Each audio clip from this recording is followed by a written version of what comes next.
Madame, Monsieur, bonjour. Merci de nous recevoir chez vous par le biais de ce magazine Sécurité civile et population du ministère en charge de la sécurité que j'ai l'honneur de co-présenter ce jour avec le brigadier chef Eoundou Rennes. Bonjour chef Eoundou. Bonjour Madame Bamana. Fidèles téléspectateurs, bienvenue dans cette émission.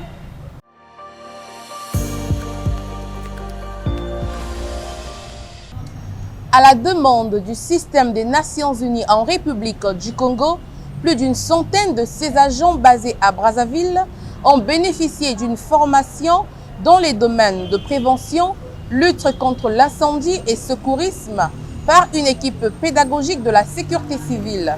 Les détails dans ce commentaire de Donald Urumba. Pour prévenir les incendies, il faut comprendre comment est-ce que le... Indiqué pour ces personnels du système des Nations Unies en République du Congo en service dans les différentes agences et programmes du dit système à Brazzaville, à savoir le FAO, le PAM, le HCR, l'UNICEF, le FUNEAP, l'OMS, l'UNESCO, le RCO-PNUD et l'UNIC, de bénéficier des notions de base dans le domaine de prévention, lutte contre l'incendie. Cela leur permettra de prévenir et lutter contre un départ de feu dans leur environnement quotidien.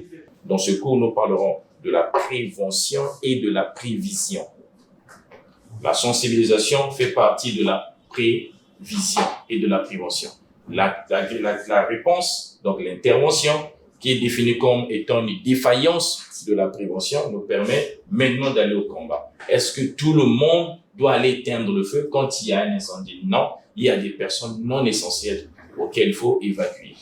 Pour le faire, il faudrait bien que ce soit cadré.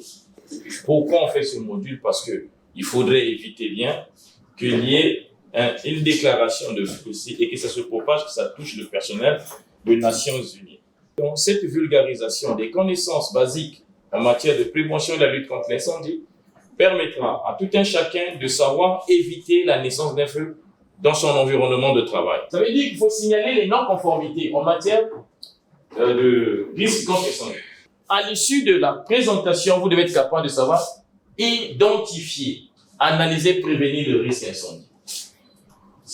Lui, il a bien dit, mon souhait, c'est de voir que tous ceux qui sont dans cette salle, d'accord, s'approprient des connaissances, c'est pas ça, basiques, pour m'aider dans ma tâche qui me sert à les protéger.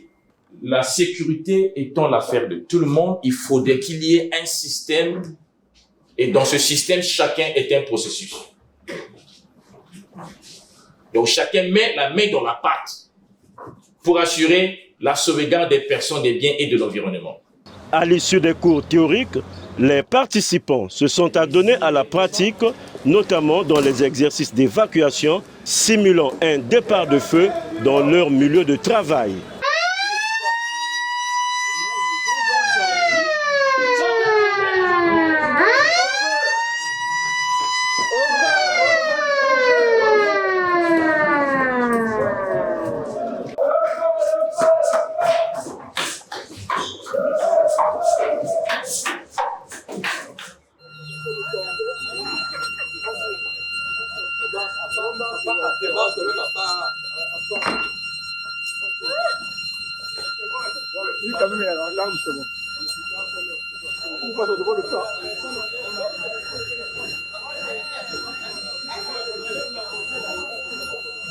Il y a un feu qui a commencé, mais ce qui est important, ce n'est pas tout le monde qui ira vers l'extincteur.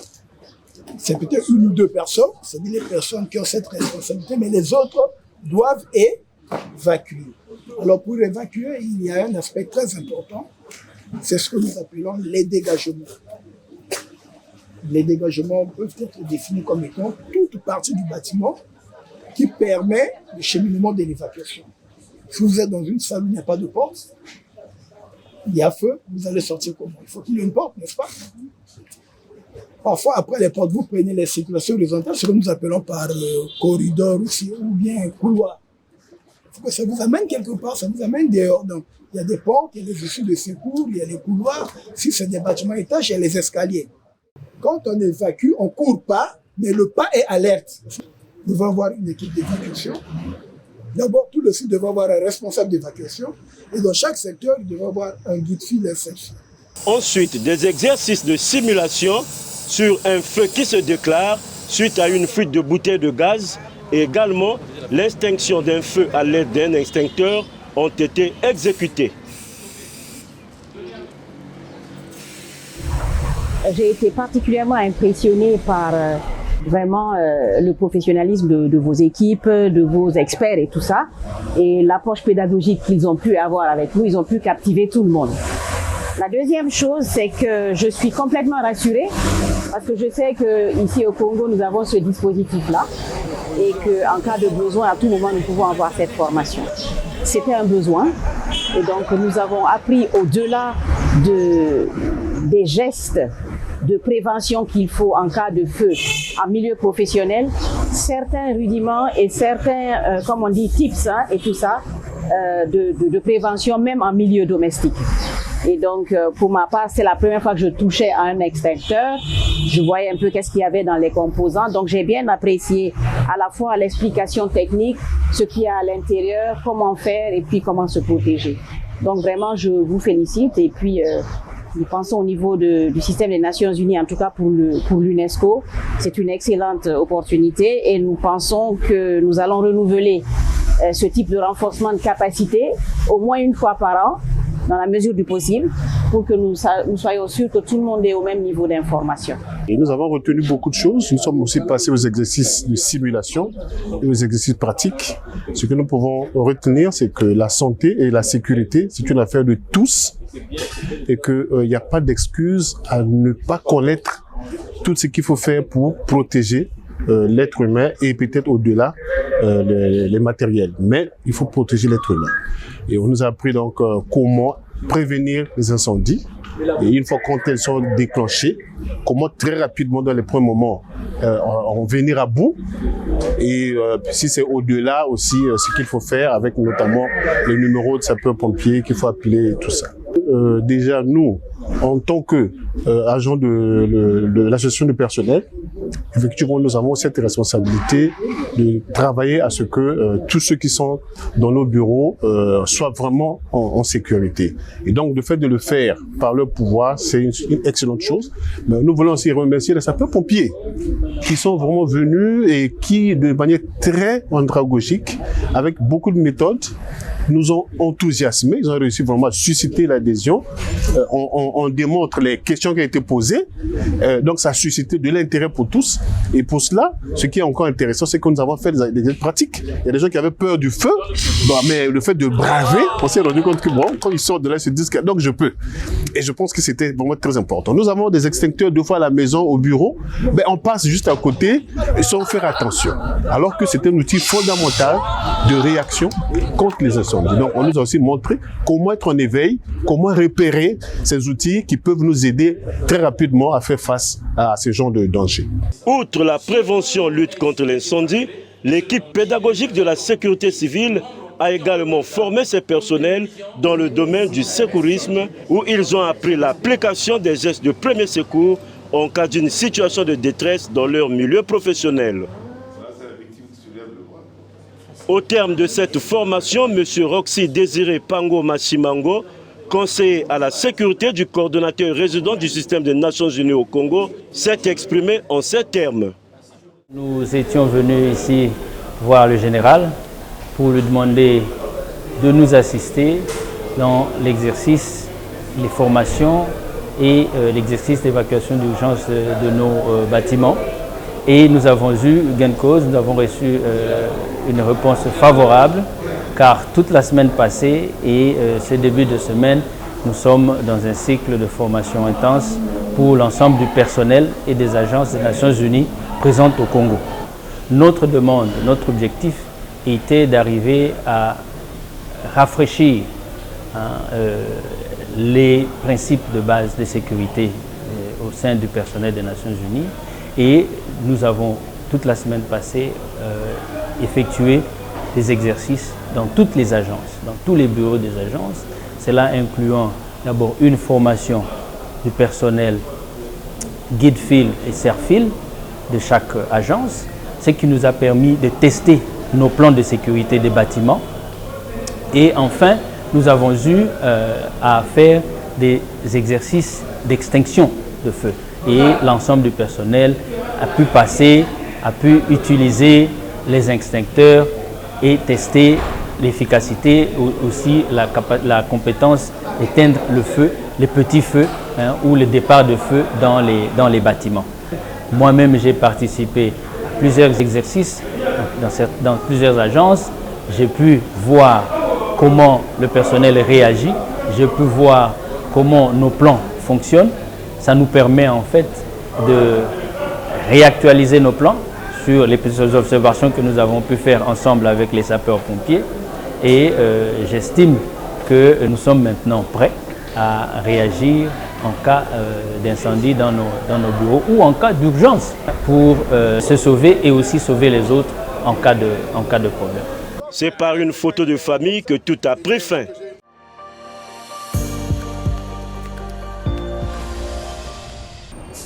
Afin d'apporter des réponses profondes et appropriées sur les questions des inondations dans la partie septentrionale du pays, le gouvernement a du 10 au 18 janvier 2024 dépêché une mission d'évaluation d'urgence dans les départements inondés des Plateaux, de la Cuvette et de la Likwala.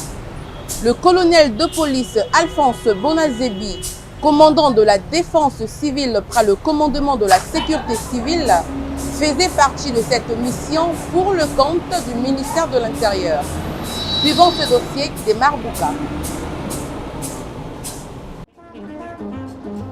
Après quelques heures de route, la mission d'évaluation d'urgence des inondations, partie de Brazzaville, est arrivée à Ngabé aux environs de 16 heures. Le lendemain, avant de poursuivre sur le fleuve Congo, cette mission multisectorielle a tenu une réunion de mise au point et de collecte d'informations sur les populations sinistrées de Ngabé en présence des secrétaires généraux de la mairie et de la sous-préfecture de ce district.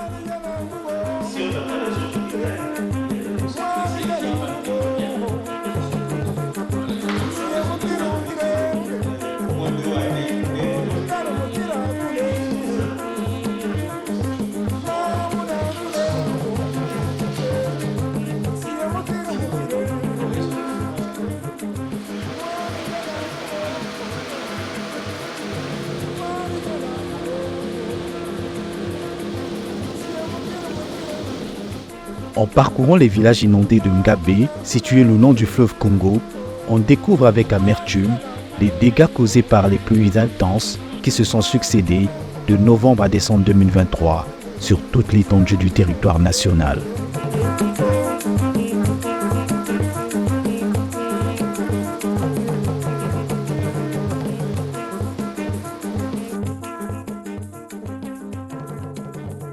Ce décor sombre est pareil au village Mbokalefini et Ampouya, où la corniche, la station-service Afrique, ainsi que les maisons des riverains sont inondées par des crues records qui dépassent celles enregistrées dans les années 60 et en 2019.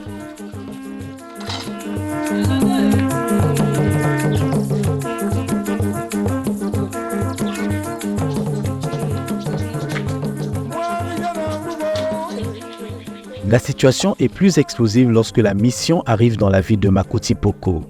Ici, l'inondation est totale et ne laisse transparaître aucune surface de terre ferme. La rivalité territoriale de certains animaux a perdu son sens au profit d'une cohabitation pacifique autour d'une termitière.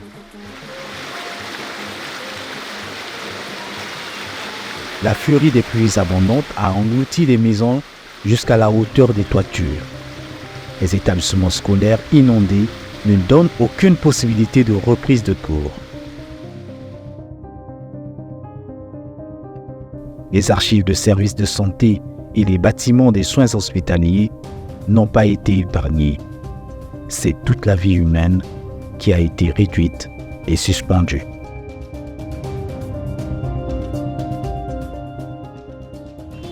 La vie est devenue une vie très difficile à Makoti-Poko. Oui, nous avons un CC, nous avons une clinique, mais là-bas c'est très limité parce qu'on doit donner l'ordonnance pour que le patient lui-même trouve là où acheter les produits, mais il veut les acheter où dans ces conditions. Vous voyez?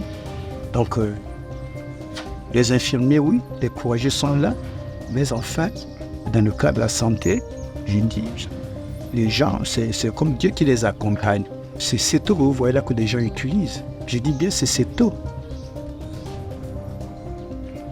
J'utilise CETO et chacun a son organisme. Hein. Nous encore, on a pris la culture de traiter l'eau parce que le ACR nous donne des produits, mais la population, quelquefois, s'en fout de cela. Et voilà que je m'imagine que va-t-il se passer à la fin de ces inondations. C'est pour ça que nous ne cessons pas de sensibiliser nos populations sur le risque de beaucoup de maladies, surtout lorsqu'on va aller vers, comme l'eau s'est arrêtée, et le retrait commence petit à petit. Je crois qu'il y aura, ce sera pour moi assez difficile à gérer. Hein. J'ai côtoyé les populations. Le gouvernement connaît d'habitude par le truchement du ministère des Affaires sociales, ce qu'il a l'habitude de donner aux populations. Mais les populations m'ont dit, monsieur le sous-préfet, oui, les bois de sardines, les bois de les savons, c'est bon, le riz, on ne refuse pas. Mais enfin, ainsi sur l'aspect des bâches. Parce que tel que je les ai vus à l'intérieur dans les forêts, là, s'ils avaient des bâches, ne fût-ce que par ménage, ils peuvent effectivement faire quelque chose et vivre jusqu'à la fin des inondations. Donc leurs besoins pressants, ma foi, ce sont les bâches. Quant au logement, mais beaucoup de logements sont en matériaux périssables. Ça, c'est des choses à voir. Après, l'issue d'un décès, les parents doivent aller loin, très loin pour chercher une termitière et essayer d'aménager la place au niveau de la termitière. Les enterrements se passent vraiment dans ces conditions, pas toujours beau, c'est pas bien à voir. Les décès, nous avons connu aussi jusqu'à ce jour 6 cas dus à l'inondation. 4 cas directement de noyade, 3 enfants, 2 adultes, et puis une jeune fille morte des morsures d'un serpent, là où ils ont fui l'inondation dans la forêt de Bakiol. Et également, il y a aussi une femme en état de grossesse qui est morte parce qu'elle est allée pour aménager la place au niveau de la termitière. La termitière s'est effondrée sur elle. Nous avons au total 6 cas de décès dus aux inondations. Si le gouvernement ne prend pas vraiment des dispositions, Makutipo risque de connaître un trimestre blanc. Parce qu'à cet lieu-là, je ne sais pas, l'eau va se retirer quand. Et tous les établissements sont envahis du préscolaire au lycée d'eau. Et je ne vois pas ces enfants dans quelles conditions. Donc j'avais souhaité que, à ce niveau-là, que nous voyons la situation pour que les enfants puissent peut-être aller même à Gaboma provisoirement, surtout ceux des classes des examens, hein, surtout ceux-là. Ceux qui vont présenter le bac, qui vont présenter le BPC, qui vont présenter le CEP. Là encore, c'est des plus jeunes. Au moins les troisièmes et les terminales, il faut qu'on voie leur cas. Parce que lorsqu'on va composer les sujets là-bas, on ne va pas faire une exception pour eux. Les réfugiés, ils sont là. Nous avons un site là. Ils sont dans 4 sites. Il y a ceux qui résistent comme nous à l'épreuve. Il y a d'autres qui se sont retirés pour aller vers chez eux, contre leur volonté bien sûr. Parce que de l'autre côté, c'est la terre ferme et qui vont revenir un peu plus tard. Mais là, je n'ai pas trop la maîtrise. On leur a demandé les statistiques qu'ils vont nous déposer. Parce que là, s'ils sortent, c'est comme quelqu'un qui sort d'une guerre. Chacun va à sa manière. Sinon, ils sont là. Et ils sont avec nous. Ils sont en train de vivre comme s'ils étaient aussi ceux de Makutipo.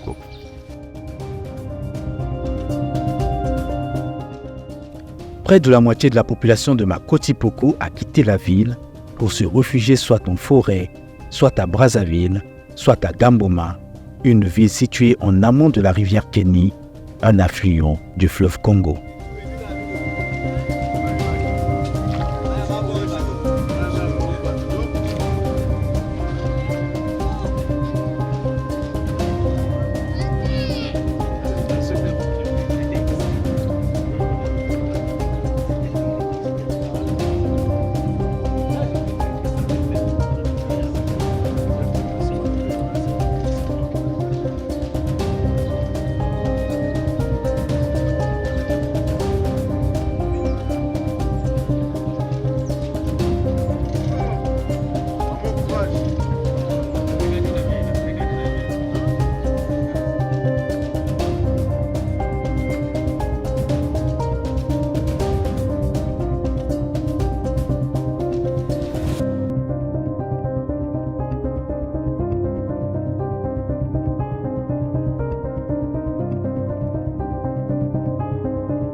Les villes inondées de la partie septentrionale du pays souffrent souvent de leur situation géographique plus ou moins dangereuse, car pour des besoins vitaux, elles sont construites à proximité d'un affluent du fleuve Congo et du fleuve lui-même.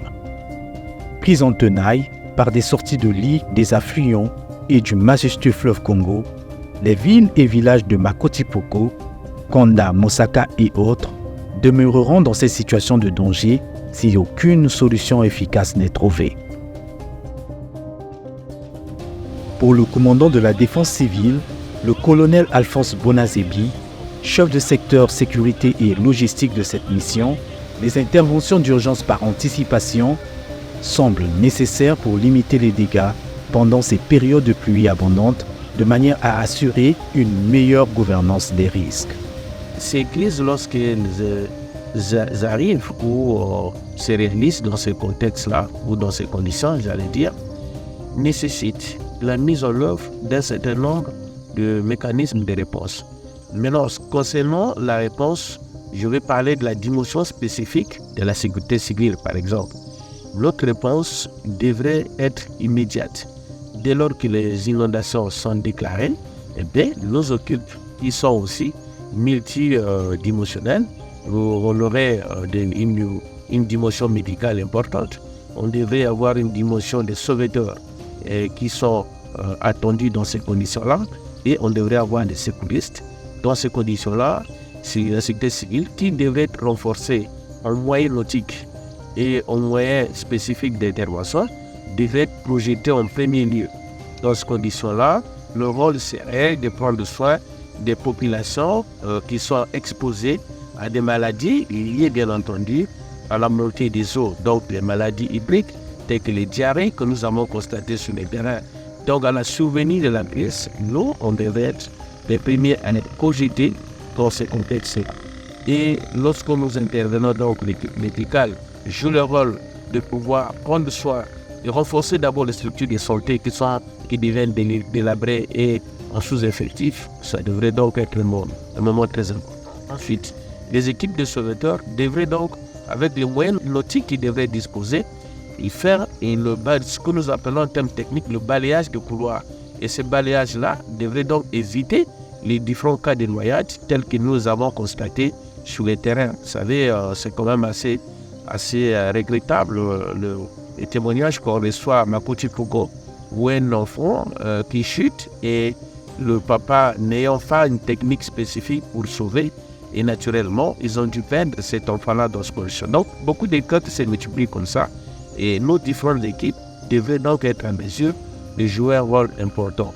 Et les médecins devraient donc concourir à la réduction des différents cas liés à des maladies hydriques. Et ça, c'est ce que nous devrons faire. Et ensuite, passer à la phase de l'assistance humanitaire, ensemble avec d'autres secteurs qui concourent à la réponse gouvernementale et voir aux côtés du gouvernement les partenaires comme nous les avons constatés sur le terrain avec nous. Donc c'est comme ça que, logiquement, des dispositions devraient être prises.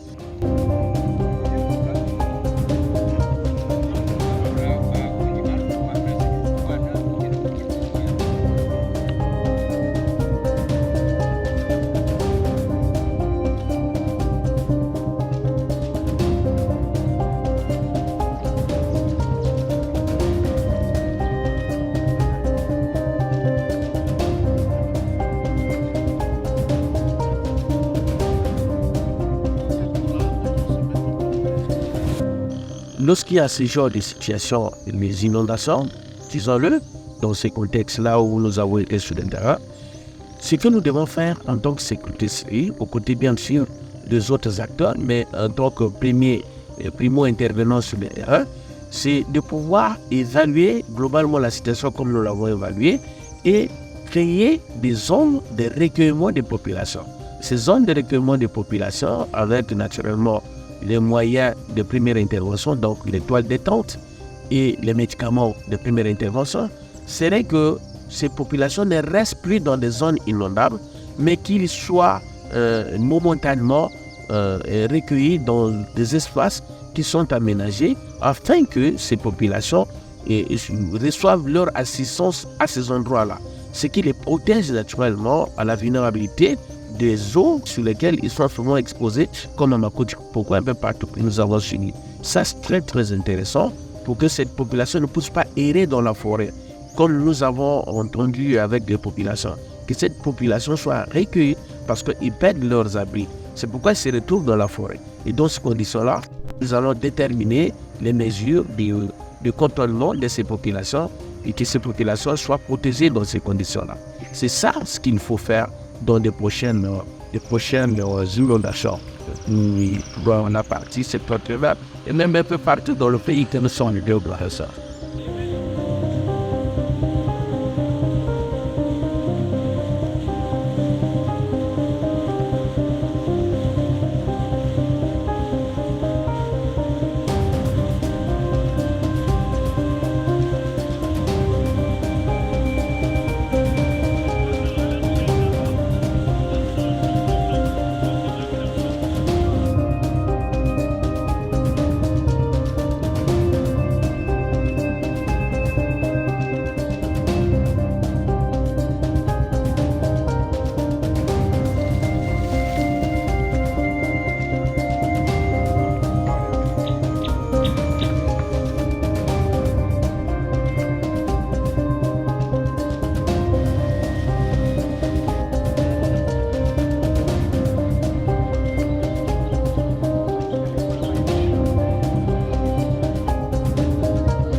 C'est comme nous avons projeté nous tous.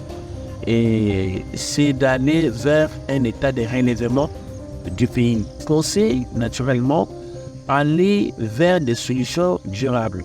En ce qui concerne, par exemple, le Moussakra et bien d'autres localités qui nécessitent d'être draguées. Donc, il faut des mesures de relèvement très efficaces, comme les abris qui devraient répondre à ces conditions dans le corridor. Donc, toutes ces conditions-là devraient être mises en œuvre afin que véritablement que ces populations qui sont souvent mises en difficulté puissent naturellement être dans une protection qui serait de nature à les épargner contre les décès, à les épargner contre ces maladies hydriques et bien d'autres souffrances sur lesquelles ils sont souvent exposés. Autre chose encore, c'est de pouvoir, en tout cas, renforcer la capacité opérationnelle de la sécurité civile et ses partenaires afin que la sécurité civile soit vraiment le premier à intervenir sur le terrain. Au lieu que la sécurité civile intervienne dans le cadre de l'assistance, mais il devrait intervenir dans le cadre de secours d'urgence avant l'assistance humanitaire, ce qui devrait donc renforcer la prise en charge des populations à la déclaration de ces inondations-là. Vous savez que pour arriver à ce niveau, il faut avoir un grand magasin, le magasin d'assistance au niveau de la sécurité civile, qui devrait permettre à ce que ces outils soient utilisés au profit de la population. Les moyens nautiques assez renforcés au niveau de la sécurité civile, afin que le déploiement ne puisse pas connaître du retard lorsque cela est sollicité par les pouvoirs publics au profit des populations. C'est ça ce qui est très intéressant à relever ici.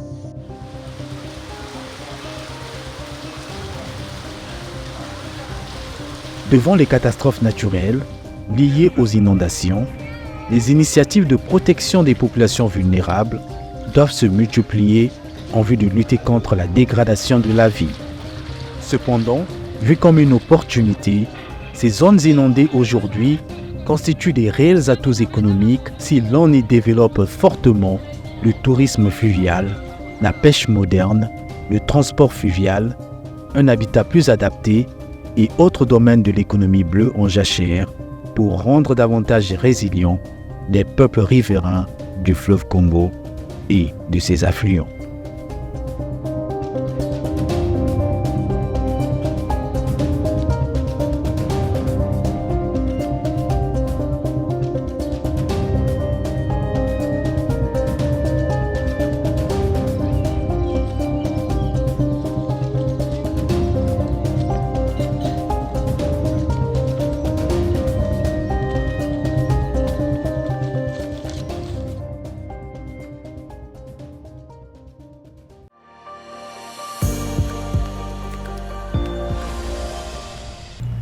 Sous la supervision du colonel-major de police Serge Pepin Itoa Poto, commandant en second de la sécurité civile, une passation de service a eu lieu le mardi 23 janvier 2024 au commandement territorial de la sécurité civile de Brazzaville entre le colonel de police Alphonse Bonazebi, commandant sortant, et le commandant de police Bionzo Kenyolo Gislin, commandant entrant.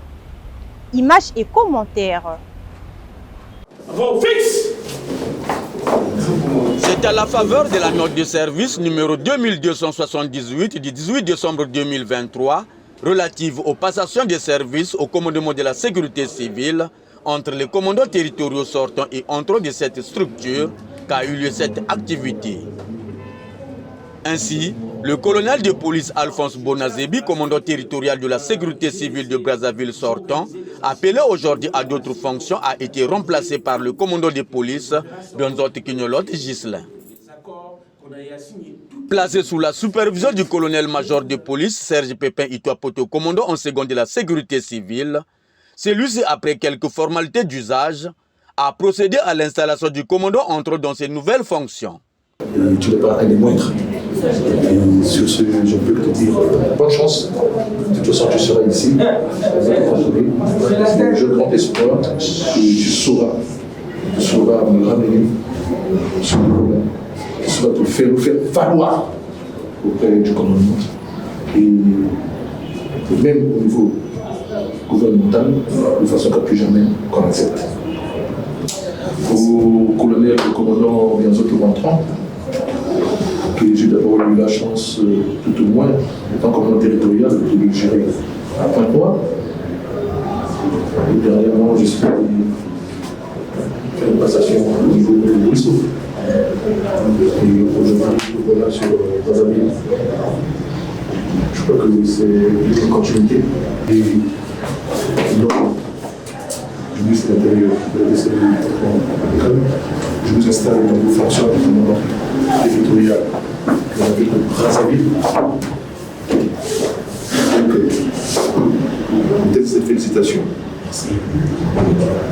ne coupe pas. Bonazebi a laissé la barre très haute. Je te le dis, Bonazebi a laissé cette barre très très haute. C'est ce qui fait que j'ai décidé de faire compter ces canons ce matin. On doit le faire derrière, non. On doit le porter devant vous. Pour comprendre que ça, c'est la solidité, c'est le canon de colonel, et il doit avoir obligatoirement une cérémonie. Il a mis ma barre haute. Ne montez pas du papier. Et dans les deux lettres. Et un travail bien fait. Je suis bon vent. Désormais commandant territorial de la sécurité civile de Brazzaville, le commandant de police Bionzo Kenyolo Gislin a donné ses impressions. Le premier sentiment, c'est le sentiment de la joie.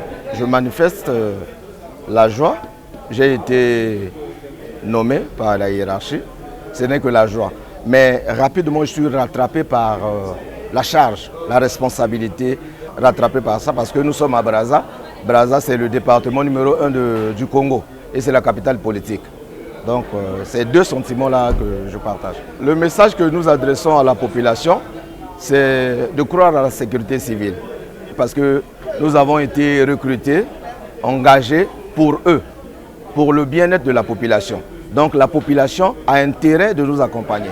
Nous sommes là pour la population. Que la population compte sur la sécurité civile congolaise. Nous sommes condamnés à travailler en collaboration avec tous les services de la République, même les services du monde, pour le succès de notre pays.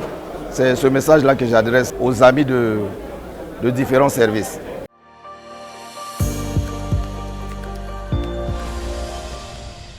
Fidèles téléspectateurs, voilà l'essentiel de l'actualité de ce magazine Sécurité civile et population. Nous aurons l'occasion de vous retrouver très prochainement pour un nouveau numéro. Supervision, commandement de la sécurité civile, prise de vue Georgelin Massamba, réalisation et Marbouka. Bande de programme sur Télé Congo.